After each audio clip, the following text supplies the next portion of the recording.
So in this video, I want to give an overview again of Project 2, and I'll show you a working example. But I want to start by looking at this couple diagrams. So we have made a finite state diagram down here that's showing our scenes and the events on the option panel, button clicks that are allowing the user to go between the different scenes. And the beauty of this is that it means that for a finite state machine, why it is valuable for programming games is because it lets you kind of create modular logic so that within each scene, you only have to worry about the logic within that scene, and we've put all the logic for changing scenes in our little state files, so we know where that is, so it doesn't get confusing. So we can look here and assume that this is essentially some of the logic that's going on in a particular scene. And so we have an option to have dialogue, and it can either be triggered by a button, it can be shown at the beginning, that dialogue panel can be showing, or we could have it triggered by a collider, by the player walking into a collider. So there's three different options that we're going to talk about, but we're going to have some dialogue that starts the scene out. And when the dialogue plays through, we want, when we hit the last bit of dialogue, we want to open a new panel, and we're calling that the choice panel. And we have two buttons on the choice panel, and it's going to, based on those choices, we're going to be storing some data over here in game data. And maybe it opens some additional dialogue. And finally, before we leave the scene, we need that option panel to be displayed. So this is assuming that we're going to be kind of hiding and showing panels. And for doing that, we're using that hide show panel script. And that script, we're putting on a lot of these panels, and we're going to talk more about how we're using that to kind of toggle the visibility of these panels when we're done with the dialogue, etc. Okay, so the main part of this project is really learning about dictionary data structures. And I'm going to just click down here real quick. So Unity provides some built-in dictionaries that's called player preferences, and you can go to the Unity scripting API and you can learn about how to use the existing dictionaries and the way. There's three different ones. One of them allows you to store integer values, one of them allows you to store floating point values, and one of them allows you to store a string. So you essentially are creating the key in each one of those. The key is always a string. Okay, so in each one of these, you're creating a string that's saying what's the key, and then you're also passing in a value. So Unity already has these by default, but it's just as easy to create our own. So we're going to go ahead and do that. What's nice about the player preferences for Unity is that it does save the data outside of the game, so when the game's over, the data's there, but it's actually viewable in a config file, so you wouldn't be using that for a real game because users could go in and change that data. But it's really good to know about because it's an easy way for you to create a dictionary if you didn't want to create your own dictionary like we're going to use. So we're talking about C# dictionaries, so I've got a lot of different links here. How to use dictionaries. Once again, dictionaries work really well with the type of data that we're trying to save. So there's two types of data. One is data like the score and the health, where it's just a variable that we've put in game data and we're changing that value. But with a dictionary, we're going to have a dictionary that has a key that's a string and a value that's a string. That's really flexible, so we can be saving all sorts of data. And so we're going to look at different types of data. For my game, mostly I'm keeping track of the state of these different characters, and that's going to control whether they're visible or not. In working with a dictionary, let's go ahead and take a quick look here at game data. So you're going to be updating your game data to version 3. On the Gitbook, you'll see where you're asked to update. Where is it? Yeah, where? Where is that?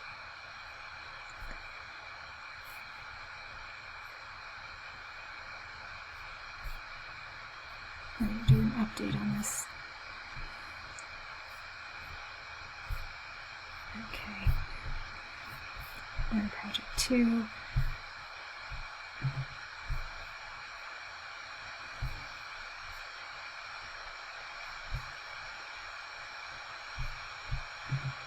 Oh, there we go. Sorry, I need to move that out so it's a little more obvious. Let me go ahead and do that real quick so that it's really easy for us to see.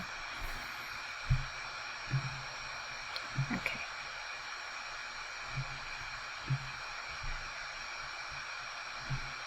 Okay, so there we go.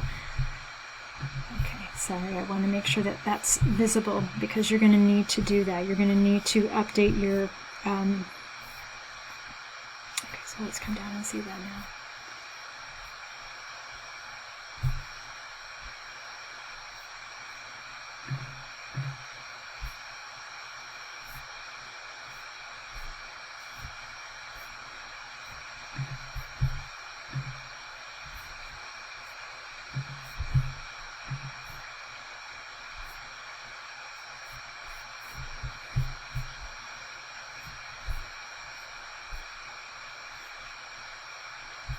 Okay, there we go. So game data version 3.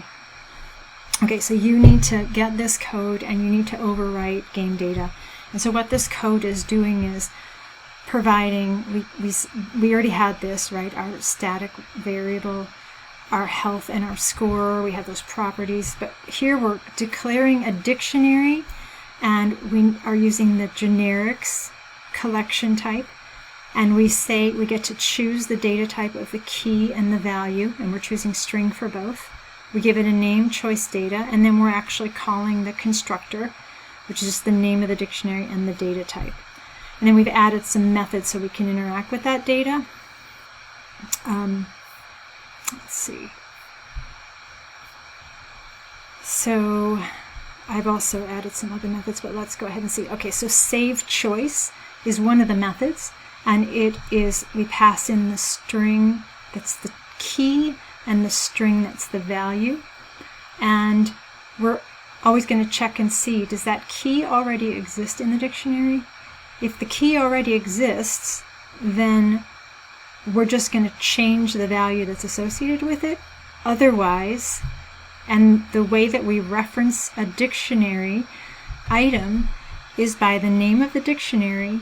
And once we have the key, we can use that in brackets, just like we did with an array where we use the integers. Now, data is not stored in any particular order in a dictionary, but we can use bracket notation with the key to set the value. Okay, and then I give a debug message. If the key is not already in the dictionary, we're going to use the dictionary add method where we just pass in the key and the value. That's saving an element to the dictionary. Then we're going to want to come in and check and see, are these choices available? So we're going to pass in the key and we're going to return the string value. So we're using this method try_get_value, which is a dictionary method in C# that's really convenient. What we do is first we create a variable. Here I've created a variable called choice value, and it has a special parameter that says it's an output type parameter. That means that once this dictionary is done executing this method, that variable will now be populated with whatever was stored, or it will have the value of none. Okay, so it's basically going to return that value to us, and we're going to use that for the logic that we're checking. Okay, so let's go back here real quick and take a look. So the idea is that in game data, there's two different types of data that we're going to be storing. Either these simple variables, and you can add more of your own, integer values, floating point values, whatever, or these key value pairs.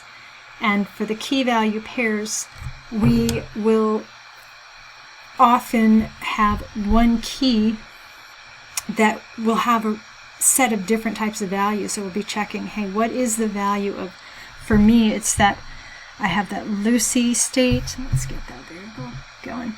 So I have Lucy state, and she has different values.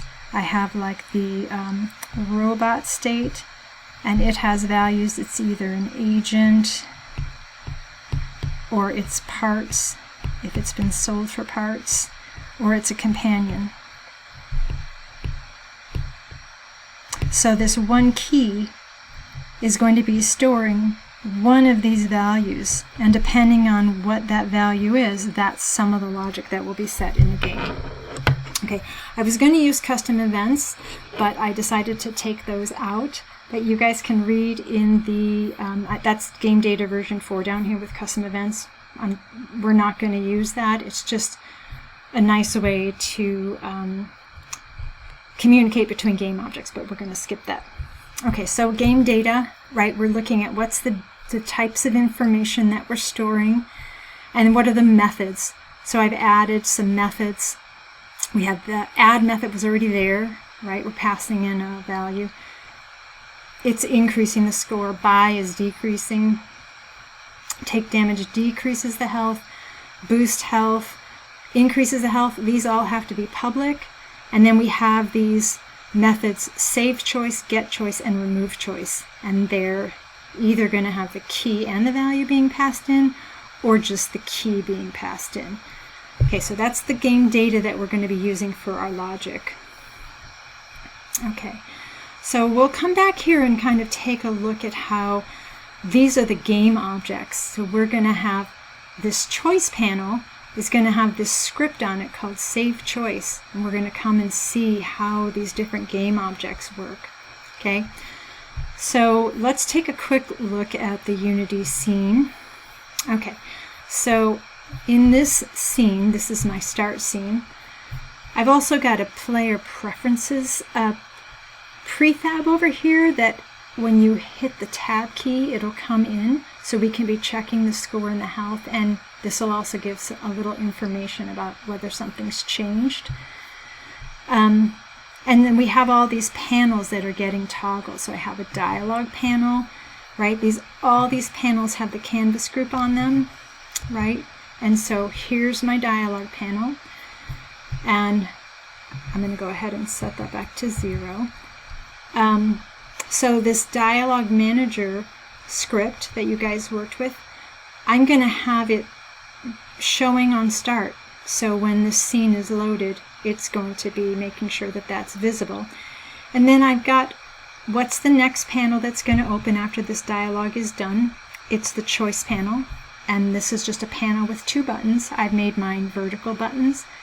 It's a prefab, but in each scene, just like we did with the option panel, we're going to be changing the text.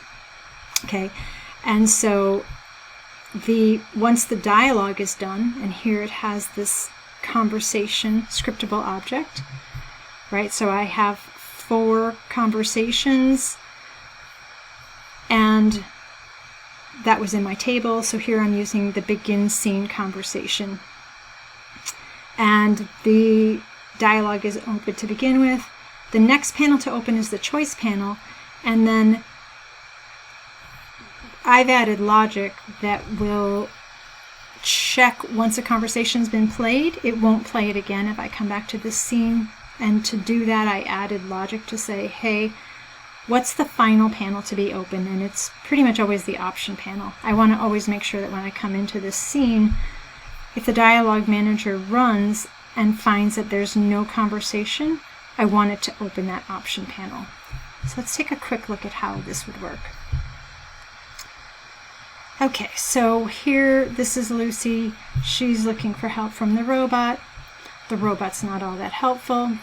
She's getting frustrated with the robot. The robot's giving her definitions. Okay, and now this panel, this choice panel is open. So the choice panel, let's take a quick look at these buttons. So button 1 is this invite the robot Rob to be a companion. And if we look down here, this save choice script is where we get to save data to the dictionary.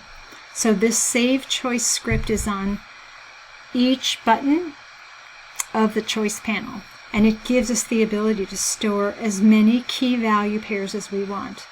So in this case, if she chooses to have the robot be a companion, then her state changes to a better state, and the robot goes from whatever state he was in. His robot state will be updated, and it will now have that value companion. Now, if we look at the other option where she's selling the robot for scrap metal, then we can see we have on the button itself, we have the ability to call some methods. And so here, right, because we want to change the player's, her score is going to go up by 10. She's getting paid for selling the robot. But then this is a script we'll talk about later that's going to deactivate the robot in the scene. And then the data that we're storing is we're going to change the robot's state to being in the parts. He'll be parts. And then we have the Lucy state will be, instead of being growth, she's going to go into the deficiency state. And there's a script on the robot, NPC activation, and we were able to, because these are all public methods, we're able to disable the robot if she clicks this button, if the player clicks this button. So let's go ahead and see what happens. So if we click this button, okay, the robot disappeared, and we should have some information telling us the data that we saved. Let's in fact go ahead and click on the tab key, and we can see that the score went up. So now, because before the score was 50, and that gives us a little information. So we'll talk about how to go ahead and do these animations, but the tab key is just simple animation where we're just allowing us to have that go in and out. Now we can go to the forest scene and see what's going on in the forest scene. Oh, that's not what I wanted to do. Let's go back to the store. Okay, so the store, we have the ability to purchase the robot, purchase some plasma. Let's go ahead and do that. Let's purchase the robot. And then the robot shows up. Let's go to the end scene. Okay, so in the end scene, we can see here's her cat, and there's a monster that's attacking the cat. But basically, we'll find out from reading the dialogue that she needs to come back with the zombie. So the zombie needs to be here as well in order for the cat, for her to get her cat. And we'll have these characters change state. These simple animations are easy for you guys. This is just, right, he's just doing the attack animation over and over, so that's kind of a fun way to kind of play the game. If we go back to the begin scene, oops, that's not what I wanted to do. Okay, well, we will stop there. In this, I need to get my option panel showing, because right now it's off the screen. If I go here, okay, that I had removed it. Okay, so this is giving you an idea of how we're configuring this choice panel. So once again, the choice panel has that hide show panel script because it allows us to hide at the beginning of the scene, and then that's the panel itself. And then the button has the two things that we're configuring are either the button logic that's here potentially having some logic executed. If I look at this one, right, we had the data that's getting saved here, and then we're also saving the key value pairs here. Okay, so that's kind of the logic that I want you guys to be thinking about. Once again, you need to have this choice panel in 2 of your scenes. So you need to be thinking about what kind of data is it. It could be that you are storing dictionary data, or it could be that you're just going to be calling these methods where you're saving values to score or health. Okay, so we'll stop with that right there.